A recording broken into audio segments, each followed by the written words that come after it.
estava enfermo Lázaro, de Betânia, da aldeia de Maria e de sua irmã Marta. Essa Maria, cujo irmão Lázaro estava enfermo, era a mesma que ungiu com bálsamo o Senhor. Ele enxugou os pés com os seus cabelos. Mandaram, pois, as irmãs de Lázaro dizer a Jesus: Senhor, está enfermo aquele a quem amas. Ao receber a notícia, disse Jesus: esta enfermidade não é para a morte, e sim para a glória de Deus, a fim de que o Filho de Deus seja por ele glorificado. Ora, amava Jesus a Marta, a sua irmã e a Lázaro. Vamos lá para frente, no versículo 20. Marta, quando soube que vinha Jesus, saiu ao seu encontro. Maria, porém, ficou sentada em casa. Disse, pois, Marta a Jesus: Senhor, se estivesse aqui, não teria morrido meu irmão. Mas também sei que mesmo agora, tudo quanto pedires a Deus, Deus o concederá. Declarou-lhe Jesus: teu irmão há de ressurgir. Eu sei, replicou Marta, que ele há de ressurgir na ressurreição dos últimos dias. Disse-lhe Jesus: eu sou a ressurreição e a vida. Quem crê em mim, ainda que morra, viverá. E todo que vive e crê em mim, não morrerá eternamente. Crês isto? Sim, Senhor, respondeu ela. Eu tenho crido que tu és o Cristo, o Filho de Deus, que devia vir ao mundo. Tendo dito isso, retirou-se e chamou Maria, sua irmã, e lhe disse, em particular: o Mestre chegou e te chama. Ela, ouvindo isso, levantou-se depressa e foi ter com ele, pois Jesus ainda não tinha entrado na aldeia, mas permanecia onde Marta se avistara com ele. Os judeus que estavam com Maria em casa e consolavam, vendo-a levantar-se depressa e sair, seguiram-na, supondo que ela ia ao túmulo para chorar.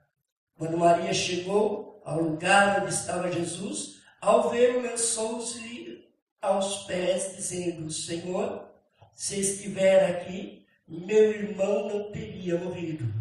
Jesus, vendo-a chorar, e bem assim os judeus que o acompanhavam, agitou-se no seu espírito e comoveu-se, e perguntou: onde o puseste? Eles responderam: Senhor, vem e vê. Jesus chorou. Então disseram os judeus: vede quanto o amava? Mas alguns objetaram: não podia ele, que abriu os olhos do cego, fazer que esse não vesse? Jesus, agitando-se novamente em si mesmo, encaminhou-se para o túmulo. Era este uma gruta, e cuja entrada tinha posto uma pedra. Então ordenou Jesus: tirai a pedra. Disse-lhe Marta, irmã do morto: Senhor, já cheira mal, porque já é de 4 dias.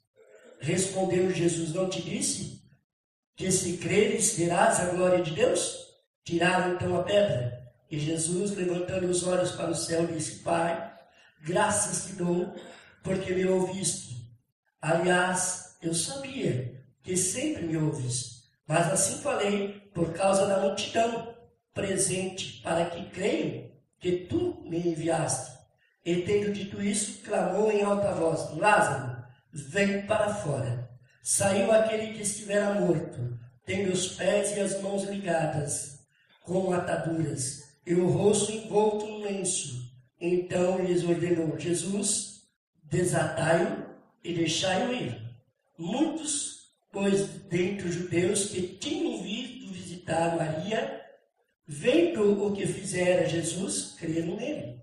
Outros, porém, foram ter com os fariseus e lhes contaram os fatos que Jesus realizara. Feche os seus olhos. Meu Pai, meu Deus, diante da Tua palavra nós estamos. Pedimos que o Senhor fale com o teu povo, fale intimamente com as nossas vidas.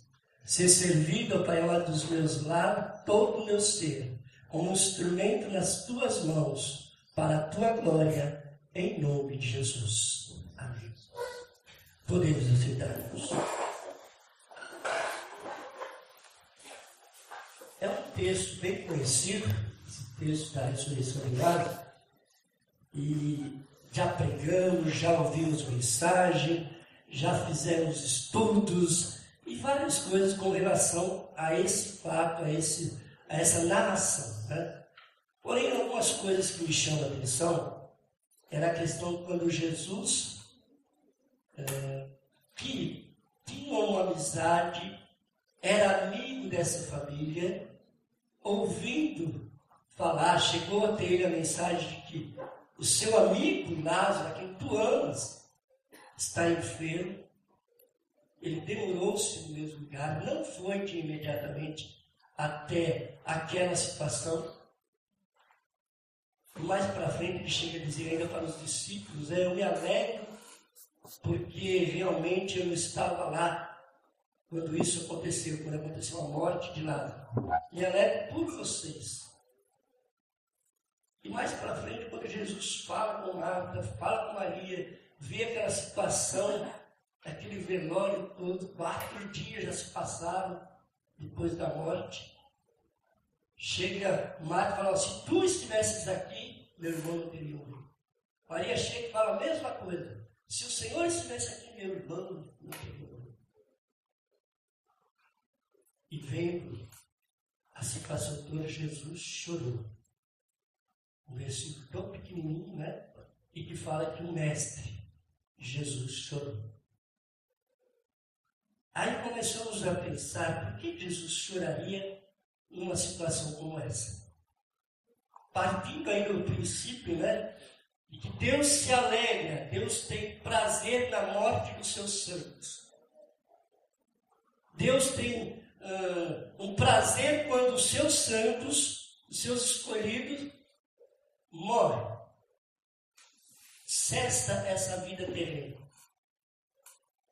Partindo desse princípio de que há uma alegria espiritual, uma alegria no reino de Deus, porque um servo, né, alcançou agora o descanso eterno, ganhou a coroa, né, já não tem mais perigo algum de se desviar ou coisa parecida, e Deus se alegra porque essa alma já está descansando nele.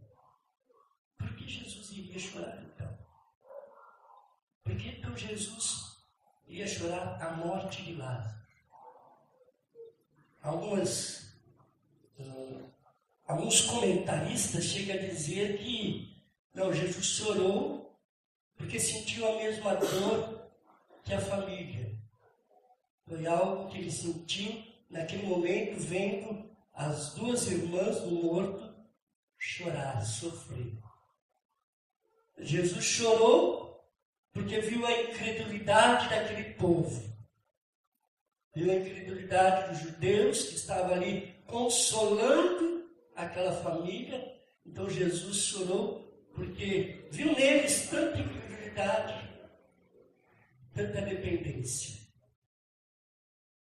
Porém, o choro de Jesus, esse choro pela morte de Lázaro, nos leva a pensar o que estava representando essa morte de Lázaro.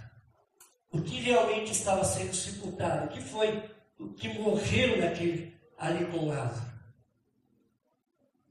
Para Jesus já conhecia tudo, sabia tudo. Ele sabia que ele iria até lá e iria ressuscitar o morto.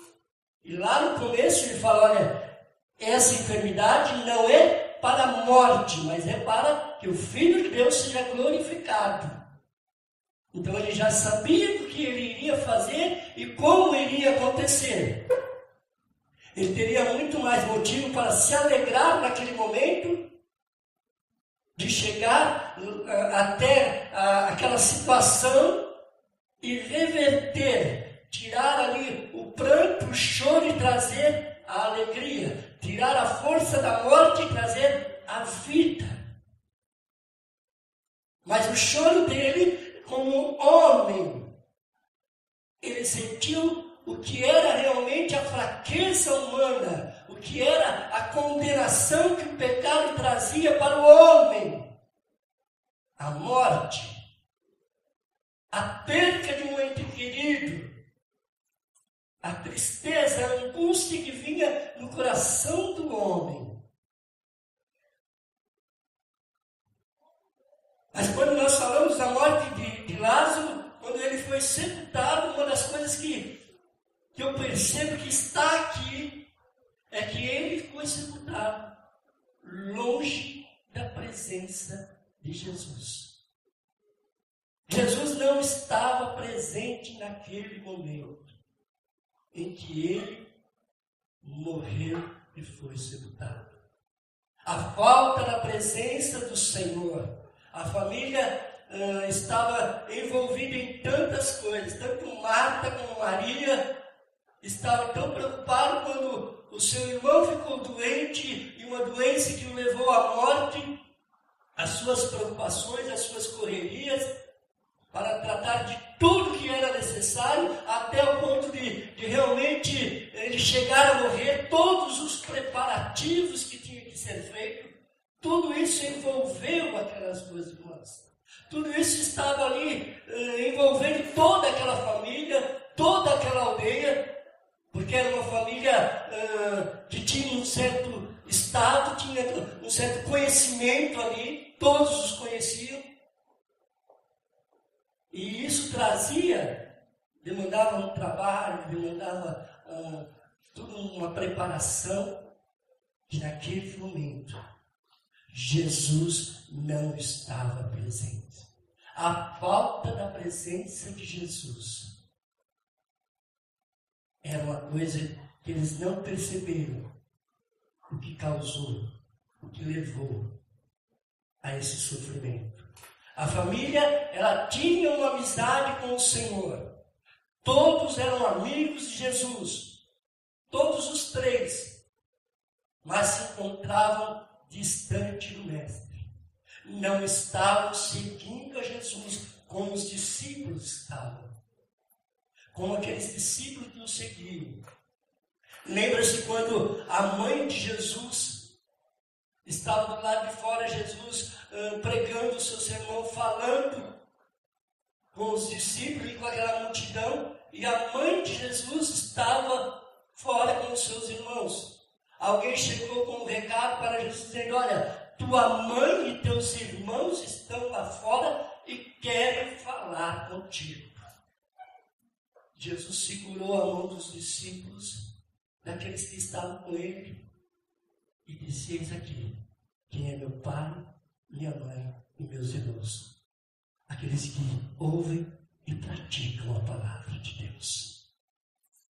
Ele mostrou que aqueles que estavam com ele, que viviam com ele, esses estavam na sua presença.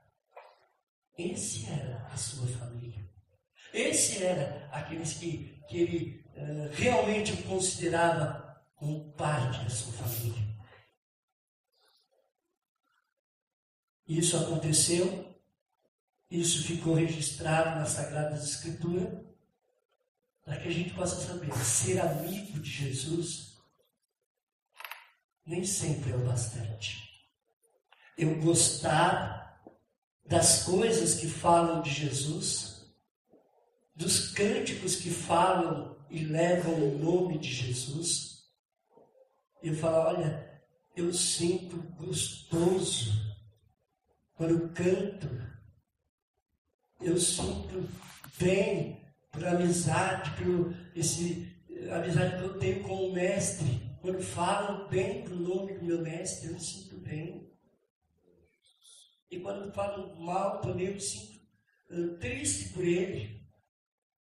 Triste porque jogaram pedra na cruz, porque falaram mal do cristianismo, eu me sinto triste. É um sentimento de amizade, é um sentimento forte. Mas isso não é tudo. Eu gostar de ouvir boas pregações, sermões bem elaborados, curiosidades bíblicas, que nos leva a refletir como era a vida naquele tempo. Quem sabe descobrir algumas palavras no grego, no hebraico, no aramaico. Dizer, puxa, eu nunca tinha pensado dessa forma.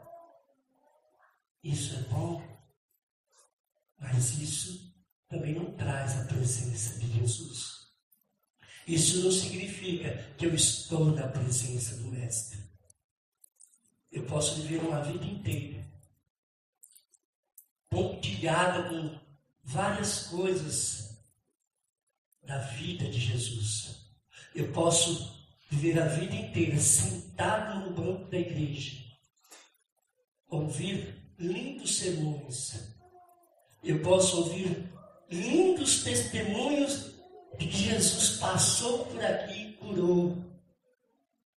Eu posso olhar para a vida de famílias inteiras e dizer, olha, Jesus fez milagre na vida daquela família. Olha como Jesus é bom. Eu posso admirar Jesus por todos os milagres que Ele tem feito no meio do povo de Deus. Mas isso ainda não é a presença de Deus na minha vida. Isso não significa que eu tenho a presença de Deus. Em outra ocasião, quando Jesus estava na casa de Marta e Maria, ele chegou com a sua comitiva, e Marta, vendo os discípulos, vendo Jesus, todos ali na casa dela, ela se preocupou e começou a preparar as coisas. Começou a preparar uma coisa, corre para lá, corre para cá. E Maria, diz o texto, que sentou aos pés do Senhor e ficou ouvindo. E Marta vendo Maria lá, quem sabe passava toda hora ali com Maria, ali aos pés de Jesus, e estava assim, vamos lá, olha ali, está cheio de gente aí na casa, e você fica aí sentada. E Maria nem dava atenção, ficava só ali, aos pés do Mestre. Até o ponto que Marta chegou, se encheu de coragem e falou, Mestre, você não está vendo aí que a minha irmã está aí parada, enquanto eu estou correndo com as coisas, ela fica aí parada, sem fazer nada. Jesus olhou para ele e disse, olha, Marta, você está preocupada com muitas coisas. Você está correndo para um lado, para o outro, preocupada com muitas coisas. Maria escolheu a boa parte, e essa não será tirada. É preciso escolher a boa parte do cristianismo. É preciso escolher a boa parte de deixar tudo e sentar aos pés do Senhor. Estar na presença do Senhor. Às vezes nós queremos fazer muita coisa, nós estamos vivendo os dias de ativismo. É muita correria. Eu converso com as pessoas e a pessoa fala, eu não tenho tempo para nada, eu não tenho tempo para isso, não tenho tempo para aquilo. Corre para lá e corre para cá. E às vezes no cristianismo, no meio, no nosso meio como eclesiástico da igreja, nós também estamos na correria. E é interessante que às vezes a gente pensa que é só a gente que está correndo, né? Mas com quem você conversa é a mesma história. Converso com outros pastores, amigos meus, eu falo, mas escuta, você já deve ter uma vida mais tranquila. Não, eu não tenho tempo para nada. Se eu não forçar um pouquinho, eu não tiro tempo nem para minha família. O tempo da correria.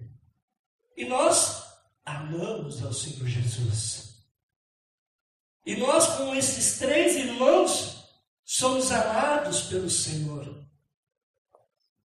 Mas estamos na presença desse Deus? Vivemos, damos tempo para nos assentarmos aos pés do Senhor? E se nós não temos uma vida que nos leve aos pés do Senhor, na presença do Senhor, nós já está morto e esqueceu de ser enterrado. Se não vivemos na presença desse Deus vivo, Há muito tempo o nosso cristianismo já morreu. Há muito tempo o fervor espiritual já morreu. Há muito tempo o fogo do Espírito já se apagou. Porque nós saímos da presença. E longe da presença do Senhor, nós somos alvo fácil para o inimigo.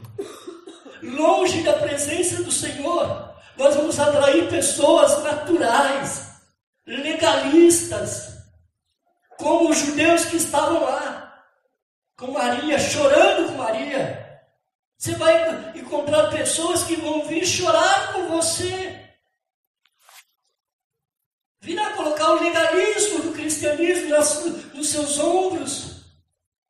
Os judeus estavam lá, chorando.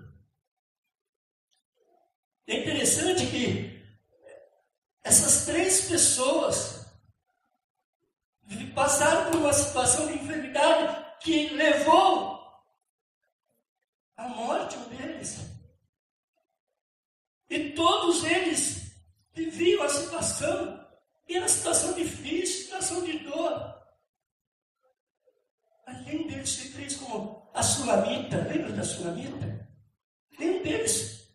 A Sulamita que com o profeta Eliseu,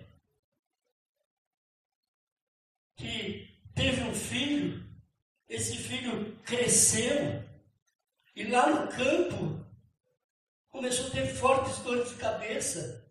O pai trouxe para casa, e o menino no colo da sua mãe veio morrer.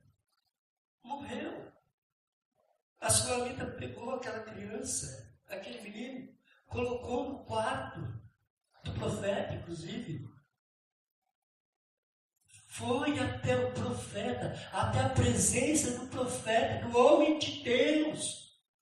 Todos lhe perguntavam: está tudo bem? Está tudo bem. Ela saiu de onde ela estava. O problema dela era o mesmo que as irmãs estavam passando: a morte. E agora a morte do filho. Largou o filho lá e foi na presença do homem de Deus. Geazi, né? Acho que foi Geazi mesmo. Chegou até ela para ver como que ela estava. Vai, tudo bem, você vai. Tudo bem. Até que chegou aos pés do homem de Deus e se derramou na presença do homem de Deus. E derramou a sua dor, pediu alguma coisa para que o milagre acontecesse. O homem de Deus foi até lá e lá devolveu a vida para o menino. Tem situação, irmão, que não é para nós nos alarmarmos ou, quem sabe, ajuntarmos pessoas para se lastimar junto com a gente na situação. Eu passei por uma situação tão ruim e não tive um ombro amigo, não tive alguém. Às vezes Deus permite para que você venha reagir de uma forma diferente, para que você vá até a presença dEle. É muito comum, irmão, quando nós vemos pessoas passando dificuldade, enfermidade, é muito comum a gente ver pessoas pedindo para que se fale, né, para Jesus da situação. Olha, pede lá para Jesus, vai lá, ora para Jesus para nós. Mas o que Deus quer, aquelas pessoas que verdadeiramente o amam, é que vá até a presença. É preciso largar tudo e ir até a presença de Jesus. Os profetas, como o profeta Elias, em vários textos, quando o profeta falava diante da presença desse Deus que eu vivo. Eu vivo na presença desse Deus. Assim será. Ou seja, em momento nenhum, um homem ou mulher de Deus pode sair da presença de Deus. Porque se sairmos da presença de Deus, seja para a direita ou para a esquerda, estamos sujeitos às coisas naturais desta vida.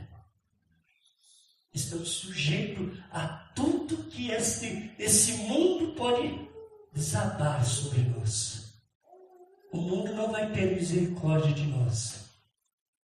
As situações terríveis que vêm acontecendo no mundo não vai ter misericórdia de nós. É preciso zelar pela presença do Senhor nas nossas vidas. Não basta ser amigo de Jesus. Não basta. Tem que estar na presença dele. Tem que viver a presença do Mestre todos os dias. Tem que estar aos pés do Mestre todos os dias. Não podemos aceitar uma vida fora da presença do Senhor. Que vida fora da presença de Deus é morte. Cheira mal. Começa a cheirar mal. E tem pontos que a pessoa se afasta da presença do Senhor e ainda coloca uma pedra para não cheirar para os outros. Está vivendo uma vida de morto, sem fé, sem esperança, sem nada. Está morto. E Deus não é Deus dos mortos, Ele é Deus dos vivos. Aleluia. Esse é o Deus que você serve. Então tudo aquilo que nos traz a morte, tudo aquilo começa a cheirar mal. Às vezes nós achamos moralmente mais viável colocar uma pedra que nos separe daquilo que está apodrecendo, da vida cristã que já apodreceu, que está ali já, como diz aí a goiaba do bicho, né? Já está bichado, já apodreceu, já não tem valor nenhum. Ninguém já acredita mais em você como crente, como evangélico. Já está bichado. A sua família olha para você e já fala assim, ó, ser crente igual a você, meu filho, não quero nunca. Está bichado. Está vivendo uma vida de morto. Cheira mal. Aí você põe uma pedra, né? Uma pedra separando e fala, minha família não me entende. A minha família que... Porque você põe a pedra ali, ó, separando. Ou temos uma vida na presença do Senhor, uma vida real, ou estamos vivendo um engano. Quantas pessoas, muitas vezes, num culto, num momento de adoração, a sua mente morta vai para longe. Está com o corpo presente, mas a mente distante, quilômetros e quilômetros da presença do Senhor Jesus. Às vezes está aqui cultuando a Deus, cantando, louvando, mas a sua mente está lá no, sei lá, no Faustão, coisa parecida. Está no mundo dos mortos. Está lá nos times que tem de domingo, jogos de domingo, está lá no mundo dos mortos. Está fisicamente aqui, mas não está na presença do Senhor. Isso, irmão, tem trazido à igreja um esfriamento, uma falta de vida com Deus, uma falta de reverência, de temor. Porque nós andamos no meio de um povo santo, num arraial onde tem fogo santo, como se andássemos em qualquer lugar aí fora. Falamos no meio do povo de Deus como se falássemos com qualquer um aí fora.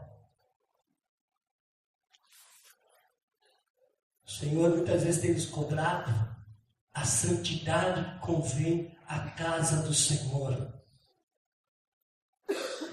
Tudo é um lugar santo. Então eu não posso ir, pode, mas com temor e tremor na presença do Senhor. A igreja, quando você pisa na porta da igreja ali, é lugar santo. E às vezes lá na porta, por causa disso ou daquilo, você já começa a murmurar contra o Deus vivo. Onde está a presença do teu Deus? Onde está a sua vida que vive na presença desse Deus vivo? Não basta ser amigo, tem que viver na presença dele. E é interessante que a história se repete desde lá no começo, com Adão e Eva. Quando Adão pecou, o Senhor vinha à tardezinha para caminhar, para que o homem andasse na presença dele, junto com ele. E quando isso aconteceu depois do pecado, Adão se escondeu da presença de Deus. Adão, onde estás? Ouvi a tua voz, e porque estou nu, me escondi. Estamos nos escondendo atrás de folhagem. Estamos nos escondendo atrás, quem sabe, de talentos virtuosos que temos. Ontem na pregação, o jovem evangelista, ele citou a carreira de louvor, de adoração que ele tinha, de estar envolvido mais, que havia uma certa prosperidade, mas ele percebeu que ele não estava vivendo na presença de Deus. Qualquer coisa que você faça, ainda que seja na questão de igreja, na questão de evangelho, que não tenha a presença de Deus, é coisa morta, sem valor algum para Deus. Até uma esmola que você dá, até uma palavra bem colocada de sabedoria extraordinária, um conselho extraordinário que pode mudar a vida da pessoa, que você dá, sem a presença de Deus, é coisa morta. Qualquer coisa que nós fazemos sem a presença do Senhor não tem valor nenhum. Uma outra coisa que eu vejo que estava ali no túmulo, com Lázaro, a presença do Senhor estava longe.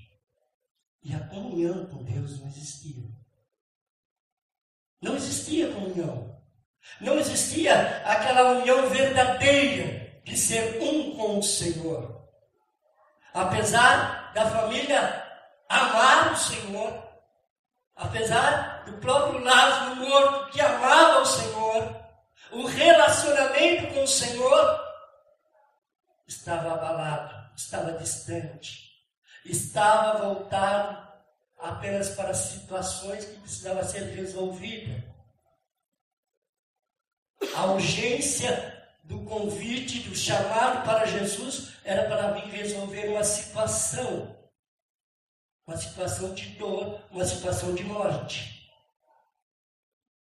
Já ouviram aqueles que falam assim, olha, vai lá porque é caso de vida ou morte. É mais ou menos assim. Não era um ato de comunhão. Não era um ato que eles sentiram que precisava ter mais comunhão com o Senhor. Se unir mais com o Senhor. Não. Era um ato que eu preciso da ação de Deus, do socorro de Deus. E não de um ato de amor, de comunhão com o Senhor. Elas clamaram ao Senhor. Elas lançaram aquele clamor através daquele convite. Venha sem demora, porque aquele que tu amas está doente. Muitas vezes lançamos clamores ao Senhor, chamamos o Senhor, Senhor, entra providência e resolve esse problema para nós. Isso não é comunhão com Deus. Isso é um clamor. Isso é pedir um socorro, uma ajuda. A comunhão vai além. A comunhão vai muito além disso. Lá em 2 Coríntios, capítulo 6, ele diz assim, não vos prendeis a um jugo desigual com os incrédulos, pois que sociedade tem a justiça com a injustiça? Ou que comunhão tem a luz com as trevas? Lázaro, morto, não tinha comunhão nenhuma com a vida. O judeus, os legalistas, não tinham valor nenhum. Não tinham um senso de justiça divina nenhum. Era um senso de justiça sociedade. Não tinha ali um que cresce que Jesus iria fazer um milagre. Aquelas duas mulheres crentes, porque os relatos falam bem claro, se tu estivesses aqui, meu irmão não teria morrido. Você crê? Creio que ele ressurgirá. Você crê que eu sou a ressurreição? Eu creio que o Senhor é o Filho de Deus. Crente. Mas em comunhão com quem? Com os incrédulos judeus.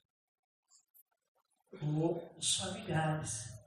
A comunhão dela era com eles naquele momento. E no momento de dor, a comunhão é com aquele que vem te abraçar. Meus pesos, meus sentimentos. É a comunhão. Ela não estava nesse momento com comunhão com o Senhor. Ela não gozava dessa comunhão naquele momento com o Senhor. Em João 17, 21, o Senhor fala da unidade e ele ora ao Pai. E dentro da sua oração ele fala isso aqui, ó. Para que todos sejam um, assim como tu, ó Pai, és em mim e eu em ti. Que também eles sejam um em nós, para que o mundo creia que tu me enviaste. Essa unidade que o Senhor Jesus fala vai além da compreensão humana. Mostra-nos o Pai, certa vez os discípulos falaram. Basta que o Senhor nos mostre o Pai. Parece que foi Tomé mesmo. Tomé, tem estado tanto tempo contigo?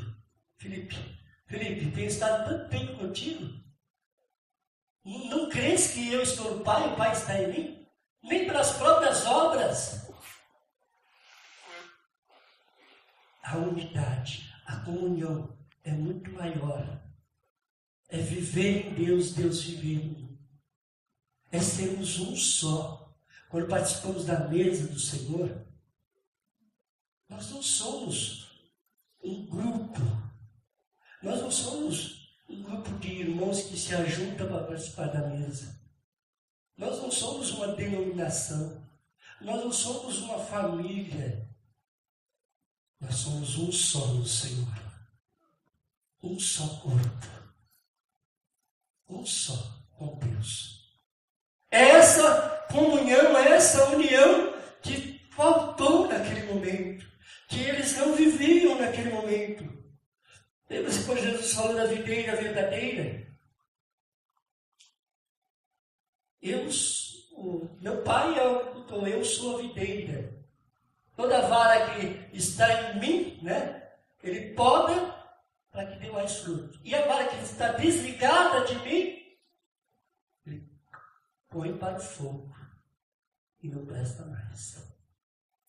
Teve comunhão, essa vara que saiu do Senhor, quebrou-se, não está ligada nele, teve comunhão, teve a vida, viveu em Deus e agora está fora. Vai secar e vai só para o fogo. A falta de comunhão traz a morte e morte eterna. Essas mulheres perceberam que, por mais que elas amassem o Senhor, por mais crente que elas fossem, se elas não tivessem comunhão, a perca era total.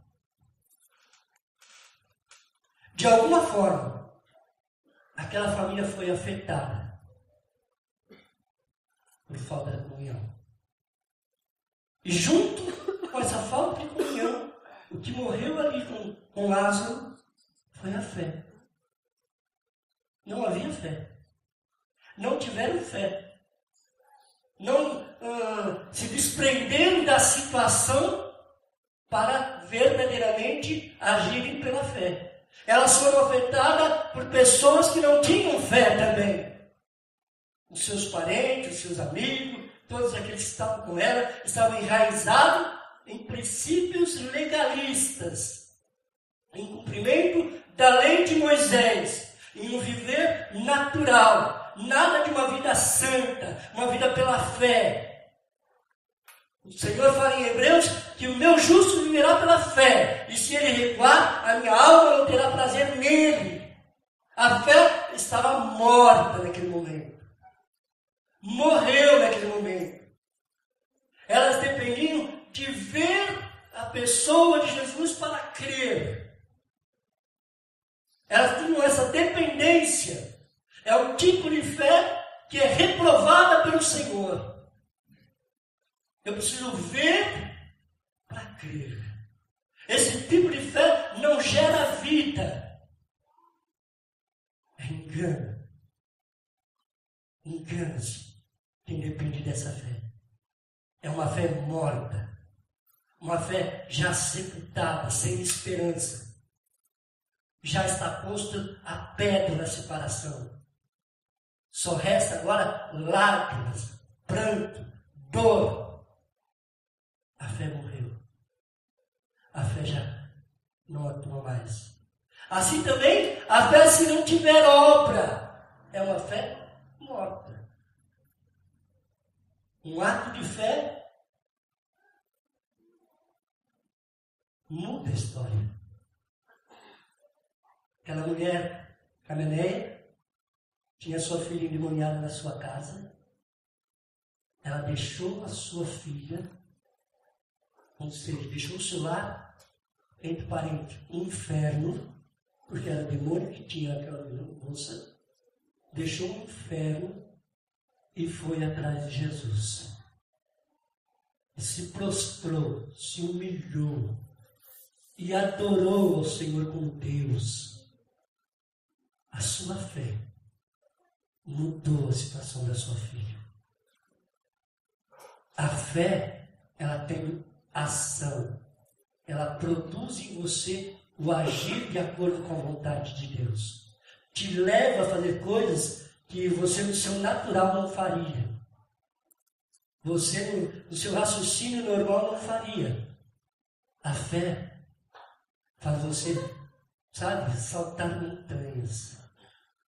Se você tiver fé do tamanho de mostarda, dirás a esse monte, passa-te daqui para lá, e ele vai passar. Não é essa fé?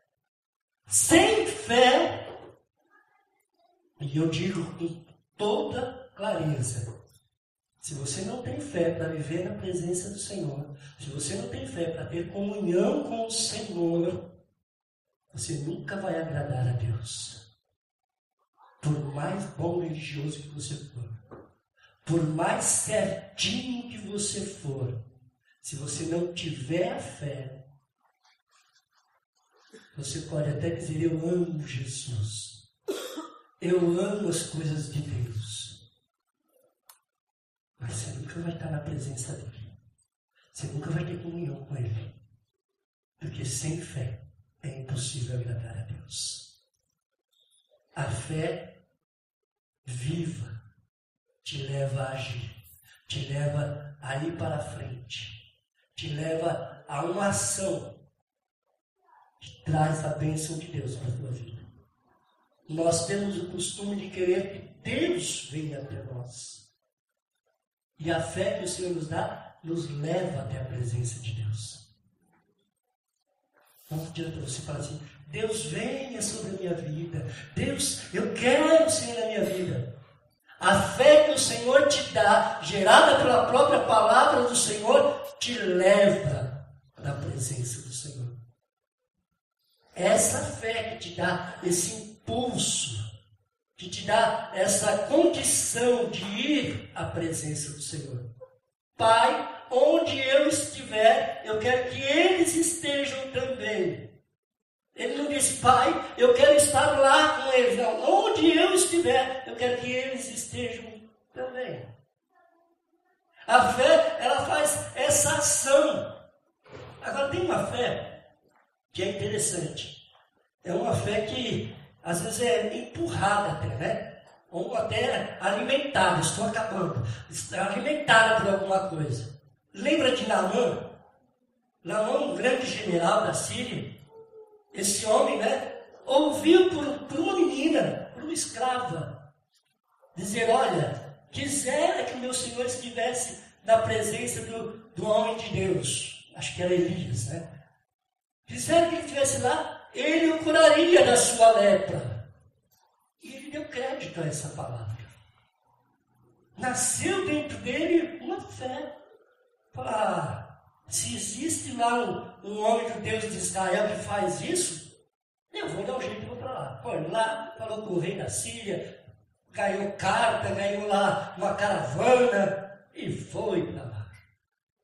Quando chegou lá, encurtando a história, chegou lá, o homem de Deus nem saiu na porta. Mandou um moço dele falar, fala para ele fazer tal coisa assim. Vai lá e toma 7 banhos lá no Rio Jordão e ele vai ser curado. A fé daquele homem era uma fé que foi possível. Deixou os deuses dele, deixou lá a tradição dele, deu ouvido para uma estrangeira, saiu da terra dele, uma caravana, veio com um monte de presente, tinha presente que os olhos de Geazi até começou. E ele veio, olha a fé dele. Ele sabia que ia ser curado. A fé dele dizia, olha, pode levar o presente porque você vai ser curado. Vai até lá e você vai ser curado. Atravessou lá, não vou nem me atrever a dizer a distância que é, mas era longe. E ele foi. Quando chegou diante da casa lá do profeta, o profeta manda um recado para ele, fala para ele fazer isso, desce lá no Rio Jordão, toma 7 banhos. Ele se indignou. Para quê? Eu fiz uma viagem dessa. Eu pensei que esse homem vinha, colocava a mão sobre a minha cabeça, invocava o nome do seu Deus, e aí eu ia ser curado. Agora ele nem olha na minha cara, eu nem vi a cara desse homem. Cadê a fé?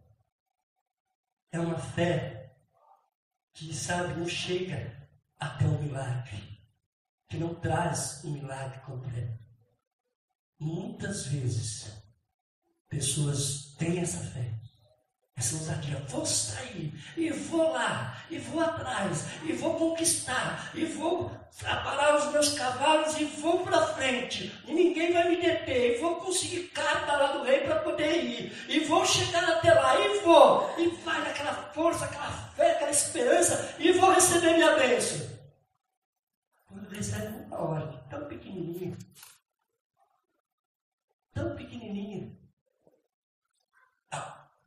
está pensando que eu sou o quê?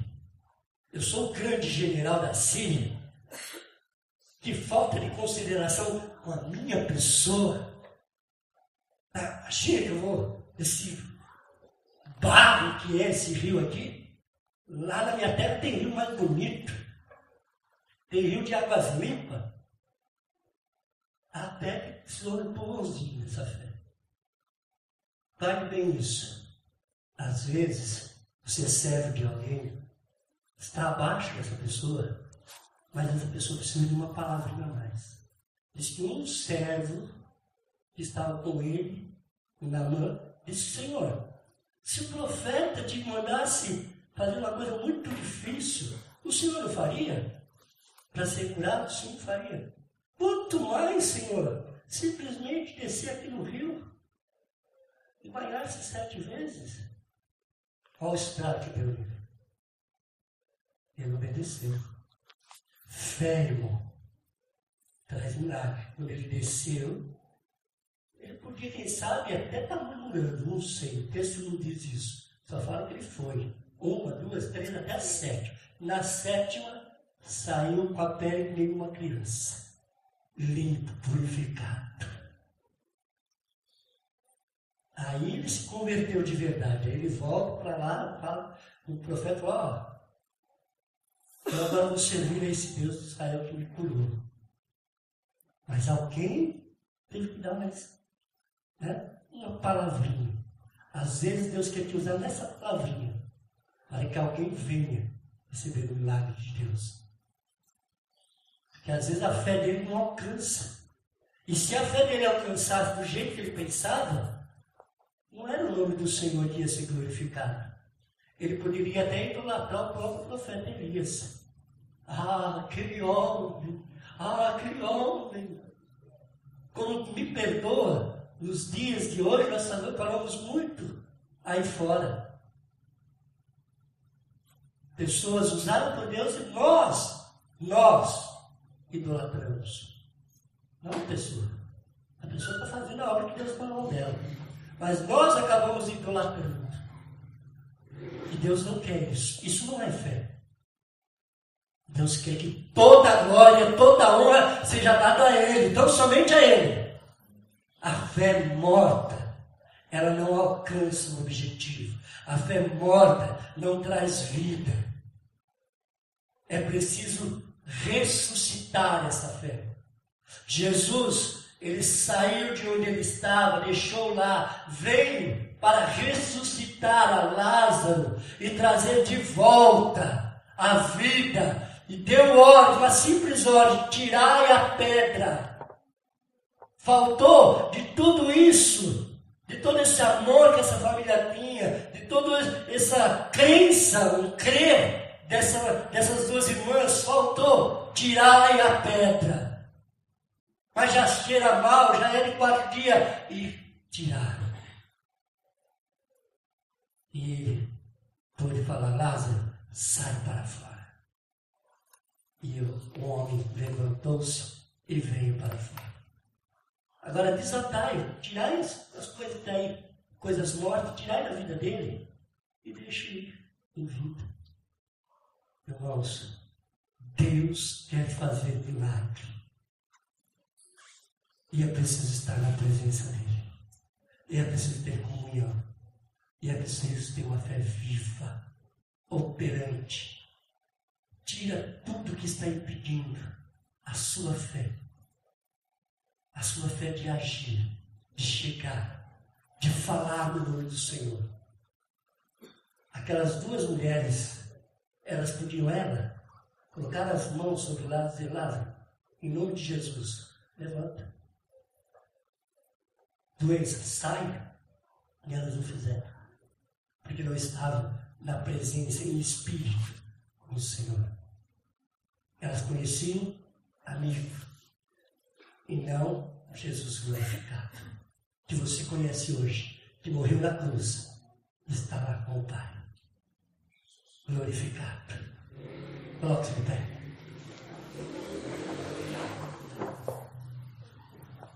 Feche os seus olhos por algum instante.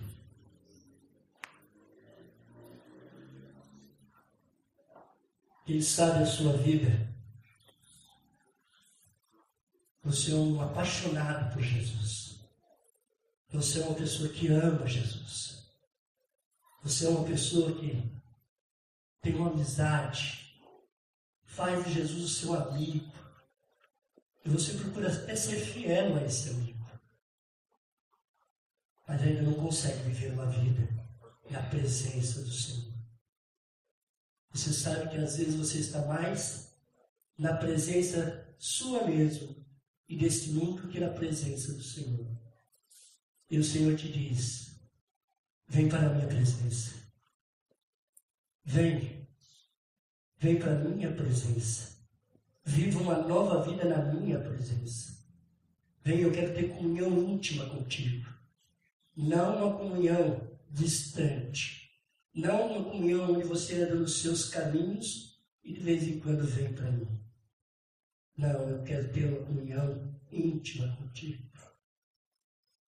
Como eu e o Pai somos um, eu quero ser contigo. Eu quero dar para você a fé viva.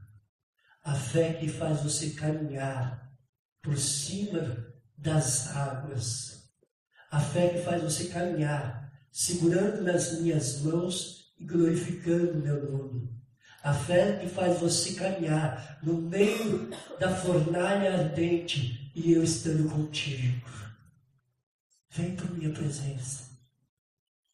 Se você colocou uma pedra, se você colocou alguma coisa impedindo que a voz do Senhor chegasse até você, tira essa pedra. Tira esse obstáculo. Deixa a voz da vida chegar onde está morta a sua fé. morto a sua esperança, morto a sua vida com Deus, morto a sua comunhão com Deus. Fale com Deus agora. Pai Santo, Pai de amor, diante de Ti está este povo. Cada um, Pai amado, compreendendo a mensagem do Senhor. Ser servido, Pai, de abençoá-los. Ser servido, Pai, de fazer um milagre na vida de cada um deles, Pai. Que esta palavra, Pai amado, entregue, Pai, com temor e tremor na Tua presença, Senhor amado, possa estar produzindo neles, Pai, vida e vida com abundância, Pai. Possa produzir neles, Pai, mudanças, Pai amado, de atitude, de ação, Pai. Segundo, Pai, as Tuas muitas misericórdias sobre as nossas vidas. Espírito Santo do Senhor, que nos convence do pecado, que nos convence do erro, ser servido agora de operar na vida de cada um dos Teus filhos que aqui estão, para a Tua glória, Pai, em nome de Jesus.